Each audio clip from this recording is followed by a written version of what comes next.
Dear students, good morning.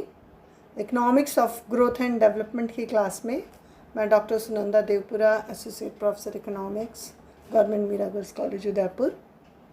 आज हम economics की क्लास में सोलो का दीर्घकालीन वृद्धि मॉडल का पार्ट 1 करने वाले हैं।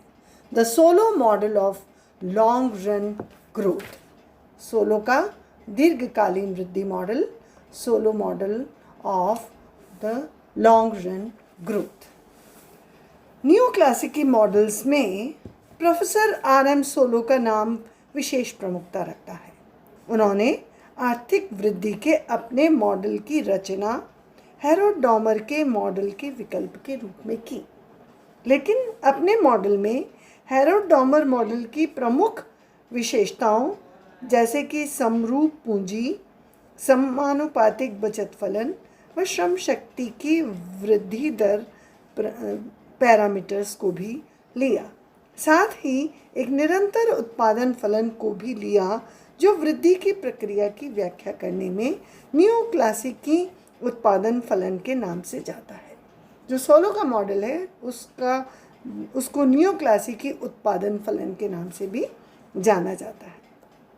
इस उत्पादन फलन में सोलो उत्पादन को पूंजी और श्रम की आगतों के साथ जोड़ता है, जो एक दूसरे के साथ स्थानापन्न की जाती हैं। दो फैक्टर्स ऑफ प्रोडक्शन है, कैपिटल एंड लेबर, और जो एक दूसरे के साथ सब्स्टिट्यूट किए जा सकते हैं।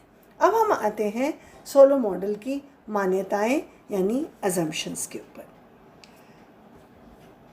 पहला है, एक सम्मिश्रित वस्तु कंपोजिट कमोडिटी का उत्पादन होता है। इस मॉडल में एक कंपोजिट कमोडिटी मानी गई है जिसका उत्पादन किया जाता है। दूसरा है, पूंजी मूल्य ह्रास की गुंजाइश छोड़ने के बाद उत्पादन को शुद्ध माना जाता है या समझा जाता है, पूंजी ह्रास को माइनस करने के बाद। तीसरा, उत्पादन को केवल दो साधनों यानी श्रम तथा पूंजी का उपयोग किया जाता है। उत्पादन में केवल दो श्रम उत्पादन के साधन का उपयोग किया जाता है। नेक्स्ट है, पैमाने के स्थिर प्रतिफल होते हैं, अर्थात उत्पादन फलन प्रथम कोटि का समरूप होता है। It is constant returns to scale या homogeneous of first degree. Production function जो है होमोजीनियस ऑफ फर्स्ट डिग्री है। नेक्स्ट फिफ्थ पॉइंट है, उत्पादन के दोनों साधनों श्रम तथा पूंजी को उनकी वस्तु की सीमांत उत्पादकताओं के अनुसार भुगतान किया जाता है। सीमांत मार्जिनल प्रोडक्शन के अनुसार दोनों उत्पादन के साधनों का पेमेंट किया जाता है। नेक्स्ट, कीमतें तथा मजदूरी लोचशील होती हैं। और उसके बाद है, श्रम इकाई रूप में पूर्ण रोजगार में रहता है। श्रम इकाई स्थायी रूप से पूर्ण रोजगार में रहता है, यानी श्रम का पूरा एम्प्लॉयमेंट होता है, नो अनएम्प्लॉयमेंट। नेक्स्ट इज, पूंजी का उपलब्ध स्टॉक भी पूर्ण नियुक्त किया जाता है, यानी इधर भी फुल एम्प्लॉयमेंट है, कैपिटल भी पूरी उपयोग में आ जाती है। इसी को हम आगे बढ़ाते हुए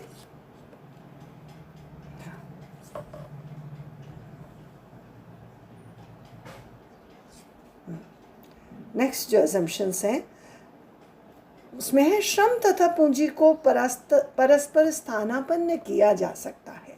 कैपिटल और लेबर एक दूसरे के साथ सब्स्टिट्यूट किए जा सकते हैं। और नेक्स्ट है, तकनीकी प्रगति तटस्थ है, यानी टेक्नोलॉजिकल प्रोग्रेस को हम दी हुई मानते हैं, और इसी तरह बचत अनुपात भी स्थिर रहता है।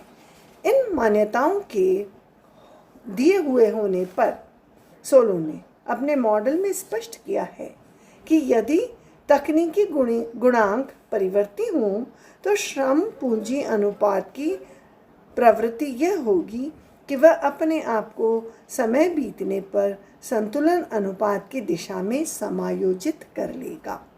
यदि श्रम से पूंजी का प्रारंभिक अनुपात अधिक होगा तो श्रम शक्ति की तुलना में पूंजी तथा उत्पादन की वृद्धि अधिक धीरे होगी और विलोमशः भी।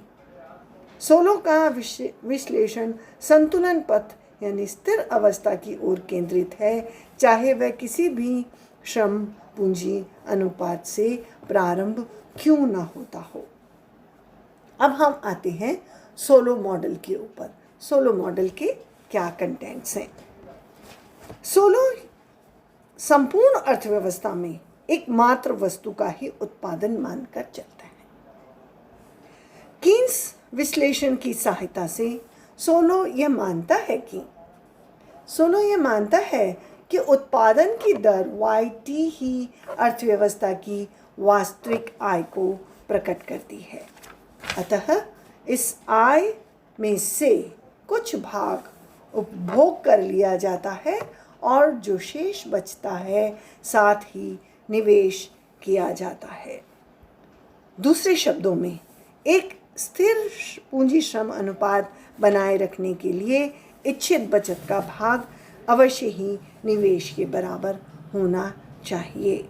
वह शुद्ध निवेश यानी शुद्ध निवेश अथवा पूंजी स्टॉक, जिसको हम KT यानी समय T पर जो पूंजी का स्टॉक है, एवं बचत की दर दर्शाता है। बचत की दर को हम SYT यानी T समय पर दर्शाता है, जो बराबर हैं। यानी पूंजी का स्टॉक और से बचत दोनों बराबर हैं, लेकिन पूंजी स्टॉक के बढ़ने की दर पर शुद्ध निवेश K को दिखाया जाता है। शुद्ध निवेश K के ऊपर ये डॉट है से दिखाया जाता है। बचत निवेश समीकरण इस प्रकार है, दैट इज I = S, अथवा इसको हम दूसरे रूप में K के ऊपर डॉट है =s, क्योंकि K के ऊपर जो डॉट है that is equal to change in capital upon change in time. Capital में कितनी वृद्धि हो रही है समय के साथ, इसको हम K डॉट से शो करते हैं। उत्पादन के साधन पूंजी तथा श्रम को, पूंजी को K से बताया गया है, लेबर यानी श्रम को L से बताया गया है।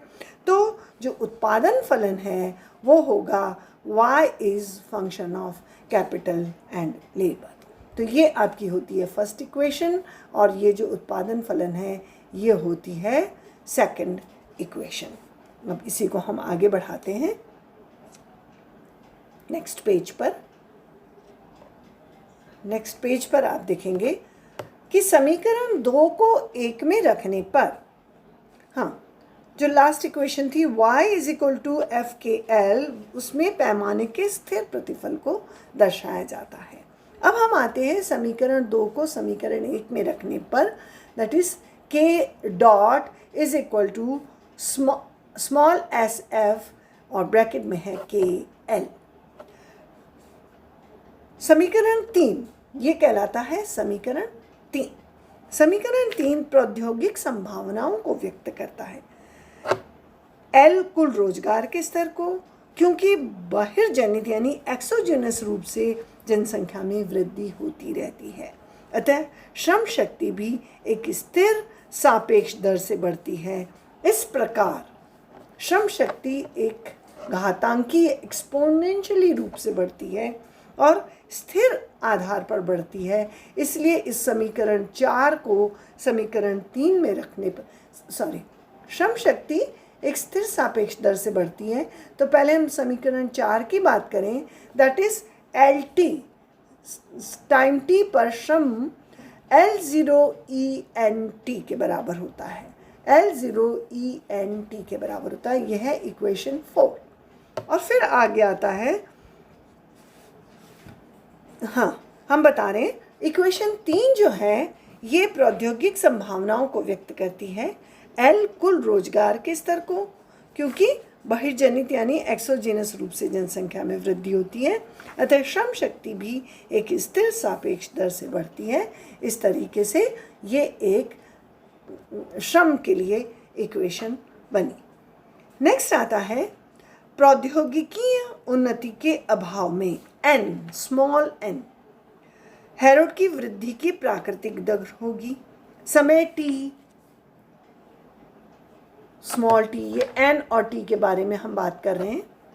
स्मॉल टी में एल यानी श्रम की मात्राओं को रोजगार पर लगाया जाएगा, और जबकि समय 0 से लेकर समय t तक श्रम शक्ति एक घातांकीय यानी एक्सपोनेंशियल रूप से बढ़ती है।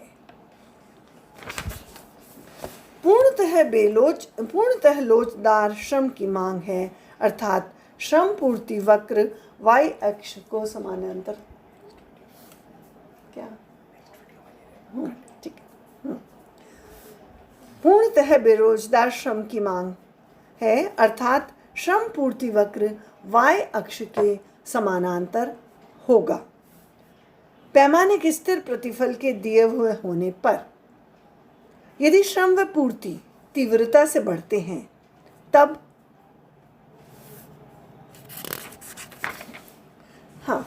लास्ट इस इक्वेशन को हम